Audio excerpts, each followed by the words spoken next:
என்னோடய வீடியோ பார்க்குற எல்லாத்துக்கும் வணக்கம். அதாவது நான் வீடியோ போட்டிருந்தேன். 365 நாளும் 365 வீடியோ போடுறேன்னு சொல்லி வீடியோ போட்டிருந்தேன். அந்த வீடியோவில் பார்த்தீங்கன்னா, 1 அதாவது 1 வியாழக்கிழமை அன்னைக்கு நம்ம வீடியோ போடல. வெள்ளிக்கிழமைலேருந்து வீடியோ போட்டோம். அதாவது 2ஆந்தேதி.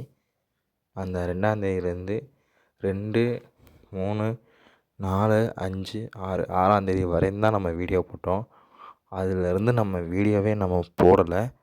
அது ஏன் ரீசன், என்ன ரீசன் நான் சொல்ல விரும்பலை. வீடியோ போடாதது ஏன் தப்பு. அதாவது பார்த்திங்கன்னா, ஒரு 5 நாளாக வீடியோ போடல.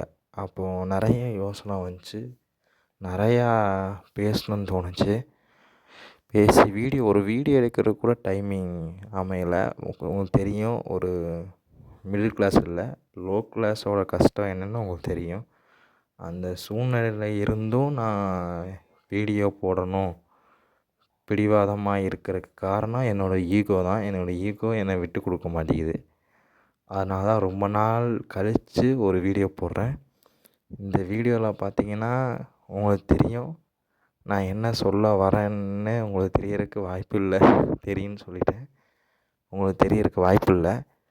என்ன சொல்ல வரேங்கிறத இன்னொரு வீடியோவில் சொல்கிறேன். ஏன்னா இப்போ அத்தனை நாளைக்கு சேர்த்து நான் வீடியோ போடணும். ஸோ 365 நாளும் பார்த்திங்கன்னா, உங்களுக்கு கரெக்டாக முடியும் போது 365 வீடியோ இருக்கும். அது எப்படி என்னெல்லாம் தெரியாது. என்னை மன்னிச்சிடுங்க. நான் இவ்வளோ நாள் வீடியோ போடாமல் இருந்துட்டேன். என்னை நம்பி ஒரு 32 சப்ஸ்கிரைபர்ஸ் யூடியூப்பில் இருக்காங்க. இன்ஸ்டாகிராமில் ஒரு 4-5 பேர் இருக்காங்க. அவங்கள என்னை மன்னிக்குமாறு தாழ்மையுடன் கேட்டுக்கொள்கிறேன்.